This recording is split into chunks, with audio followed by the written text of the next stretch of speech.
Hi all, Andrew from Strength by Numbers here. Now, if you're a health and fitness professional that is using force plates or digital dynamometry to assess the people that you work with, or you might be looking at some of that, and you're looking at force trace data and particularly metrics like peak force, then you might find that there is a little bit of confusion around maybe what that means for you and for your clients. So I'm here with my Axit system where I'm going to be doing or reviewing, I guess, some different force traces. Hopefully, I can clear up, I guess, some of the use cases and where you might choose to use peak force and some of the types of things that you might look for. So as you can see here, I've got my Axit results from a testing session that I performed.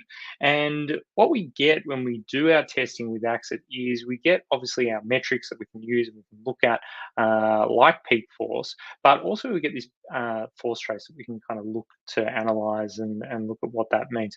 So in this example, what we can see is that we've got something like a shoulder abduction isometric strength test where we've been using our handheld dynamometer to perform that strength test. So basically where the client is exerting as much force as they possibly can against a resistance that they can't overcome in the form of the dynamometer and the way in which we're holding it. Now, this is obviously isn't exclusive just to dynamometry in that type of form. We could also use our tension-based dynamometer, like our pullet system, or potentially even do some isometric testing on our force plates, the stompers, to be able to measure that isometric force. And when we get peak force in this example, what we're really looking at is the maximum strength of that individual in that position and you across that muscle group or across that movement that they're performing. So in this case, looking at that shoulder abduction, we're really looking at those lateral shoulder muscles, those shoulder abductors, as they really push hard in that example. So as we can see here, we've got peak force.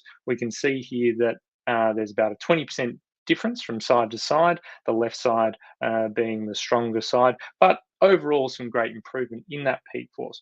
If we were to analyze that though in terms of our force trace here, then as we can see, what we're really looking at when it comes to peak force is we're really looking at what is the peak, what is the highest point in which each of these repetitions achieve. So as we can see, that left side being the purple side here, really, dominating compared to the green side or the right side in this example. So makes clear sense as to why peak force is higher in that example. Now, the ideal looking force trace in an example where we are performing that isometric test is probably something where it is this kind of flat plateau, something where the person exerts the force, the force trace here shoots right up, it plateaus, and then it drops right down. So as you can see here, there are maybe a couple of examples where potentially that force trace is giving you some interesting information. Even though the peak force in this example would be somewhere around here on this last repetition on the left side, if we look to what the shape of this force trace looks like, there's obviously some interesting kind of ramping up to that. So that's where you can start to use the force trace to give maybe some more contextual information as to what's going on with the person that you're assessing. So as you can see here, most of the force traces look pretty good apart from these two examples, the first one on the right, and then for whatever reason, the last one on the left. So that kind of ramping up or that, not that straight tabletop plateau that we just showed that looks really good.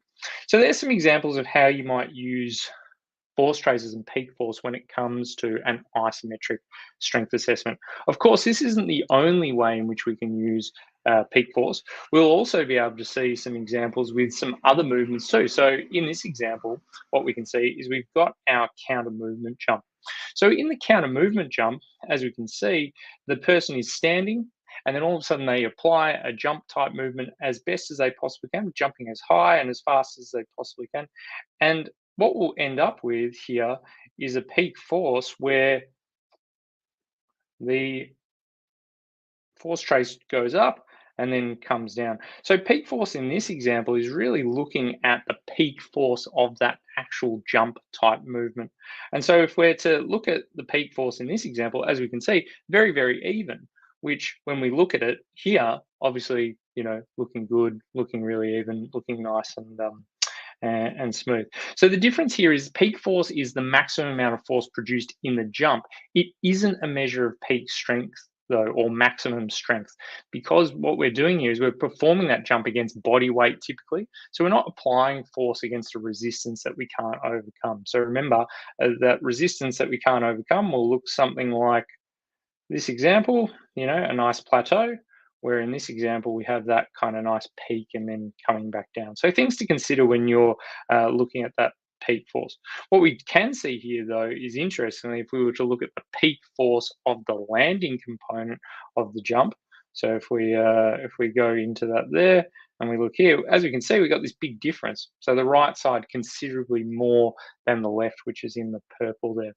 The great thing about Axit is that Axit will do a lot of these calculations for you. So, for example, we've got our peak force. We can see it's trending up nicely. This would be probably an individual who's been working on some strength and performance type techniques. They're in the gym, they're getting stronger, they're getting faster, they're getting more explosive.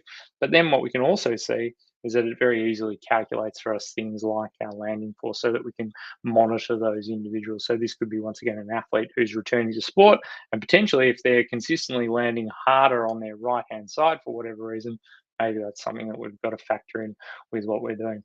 So I hope that gives you a bit more of an idea of some of the use cases where you can start to look at peak force and how you can start to apply it with the people that you work with. Certainly, if you've got any more questions around how you can start to do that, or if you're interested in Axis at all, please feel free to jump online to www.strengthbynumbers.com and give us a holler. We look forward to speaking.